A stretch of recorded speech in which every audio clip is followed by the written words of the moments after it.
Alright, we're back. And now we're on the front gate, heading towards the stairwell to Fimbleventr. Alright, everything looks peaceful. What could possibly go fucking wrong? Of course. Another fucking boss fight. Damn you, Valor. Why do you always have to get in the way? Well, we knew this was coming, and obviously Valor's one of the... You know, he's one of those boss fights, along with Glamour, that's one of the top, you know, angels in this game, so... You know, they have the highest ranking. Alright, so Valor obviously wants revenge on us for actually taking out his other model head earlier in the beginning of the game. It was actually Jean who did that, but it was actually very satisfying. Yeah, so right here you have a very easy quick time event. Just press X and just deflect that sword shot right back at him. Not too difficult. Yeah, so another thing I don't like is a free fall section. I do not like free fall sections where I have to do combat. You know, it's very awkward to land hits or even protect yourself, because the problem is you know, since you can't land anywhere, you know, you're basically at the mercy of gravity. You're gonna have to spam witch time here a lot to avoid getting hit by any of Valor's attacks, which does a huge amount of damage, so try to be careful. Yeah, the music here is so kick-ass. Like, you know, and that's another way you could tell that these boss fights have special music. Glamour had special music, and she's a special boss fight. Valor, you know, he's a high-ranking, you know, angel. He has special music too. That's a, you know, and obviously the Lumen Sage, obviously, of course, has special music also. You know, because these are top-ranking angels. They're chasing our asses. Now we're in the underwater section. The same rules apply here. I mean, now we're dealing with underwater physics as opposed to dealing with free fall physics, which is better because we've already been underwater in the beginning of the Cathedral Cascades. So at this point, you should already be accustomed to using the water mechanics at this point.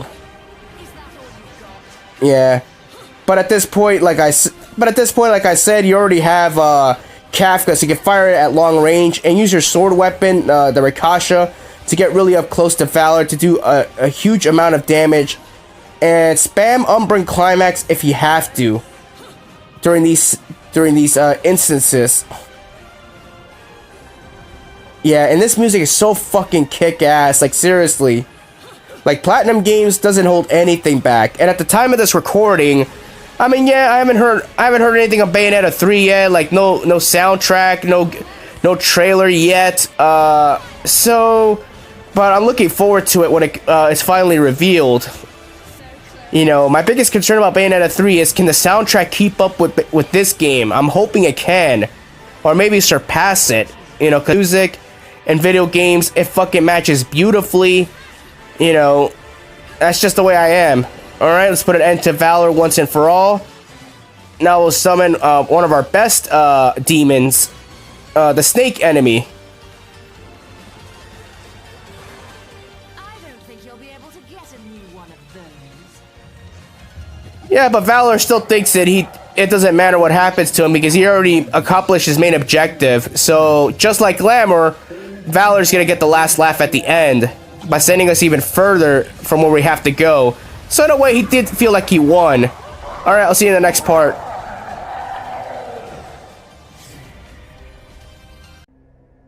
Another failure.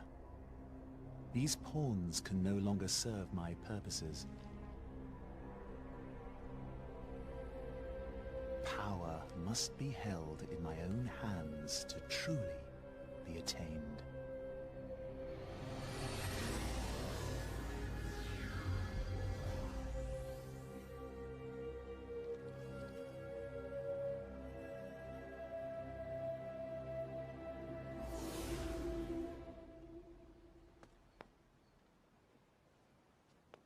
Who the hell was that?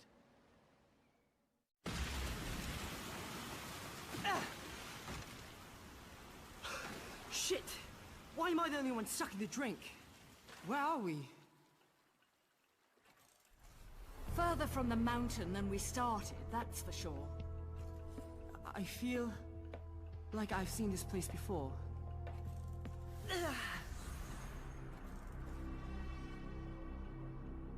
At last, you stand before me without escape.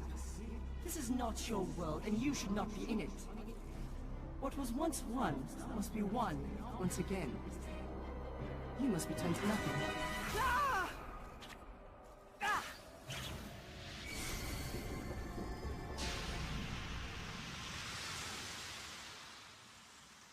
Little one, are you all right? Yeah, I'm fine, love. Now I'm sure I've seen this room before. If you're still trying to go to hell, Bayonetta, I might know the shortcut. Oh? I'm remembering what I really am.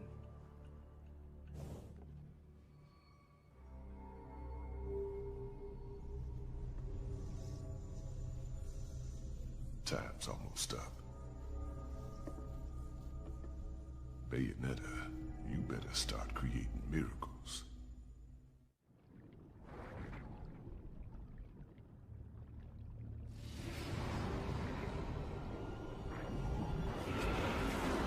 Alright, we're back. And now we're in the underwater section of this part right here. Yeah, because thanks to Valor, by sending us underwater, now we gotta have to deal with taking an alternative path to the gates of hell now. Yeah, because originally we were gonna head to Fimbleventr originally.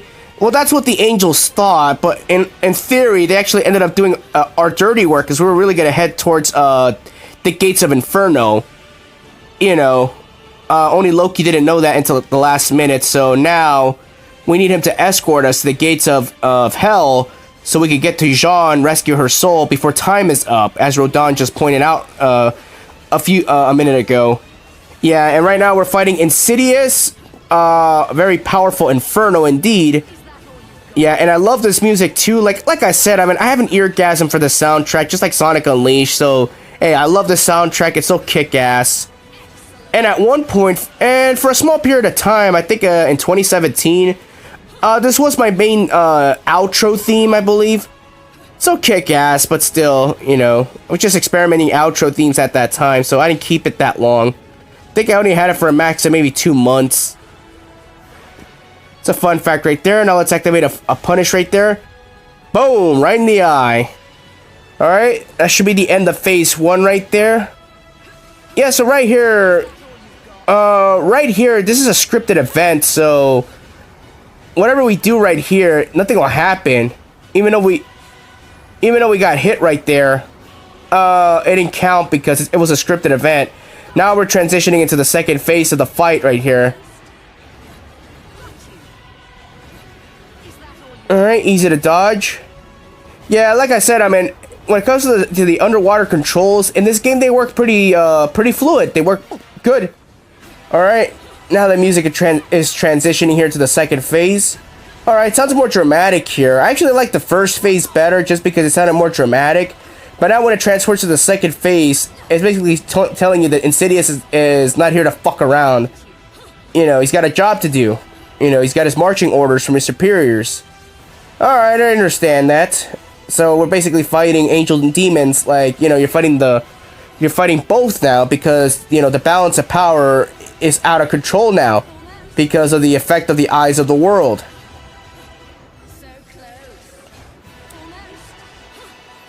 Yeah.